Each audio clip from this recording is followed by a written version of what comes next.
Education versus the wall.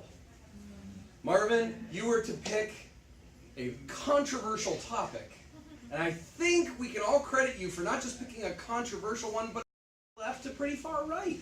We all managed to get along most of the time.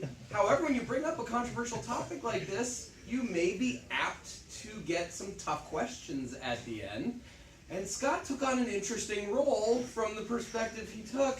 I enjoyed that as well, Scott, but that was very challenging for Marvin. And by the way, addressing the questions at the end, I thought you did a wonderful job.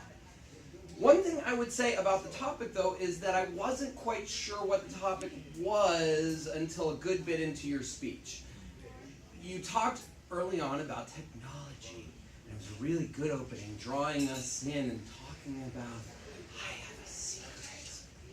Technology is taking over. It was great. It was funny, but I thought your speech was going to be about technology and its foibles, and should we be doing certain technologies? Should we be focusing on things that don't eliminate jobs, or should we be actually doing as much as we can? I thought that might be where you were going with it. No, it wasn't where you were going with it at all, and so it kind of confused me there. I might rethink the opening a little bit just to make it clear where you're going at the end.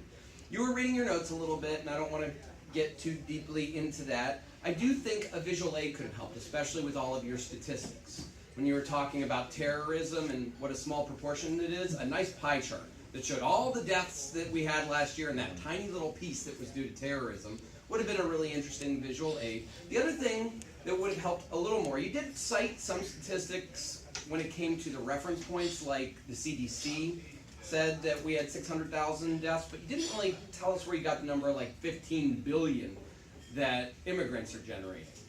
In this age where people kind of say whatever they want you to think and don't always reference what they're talking about, and it creates confusion where people may think someone is lying, it's very valuable in a political and controversial topic to make sure that you're talking about your reference very specifically and make sure that everyone knows you're not just pulling things out of the air, but that these are real numbers tracked by this. And here's another stat that actually backs up this other thing from another organization.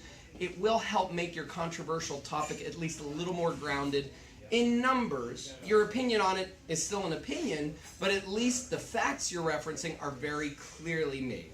However, I really liked the fact that you came up here and gave an interesting speech. You certainly used the personal story of Joe, which I thought was a great use of an idea of somebody who could be really hurt without education. And once you got to the point that it was really about Joe's education, I thought that was a really good story, a compelling one, and creative. Good job with that, and really good job with a tough project. Thank you, Marvin. Ms. Bang.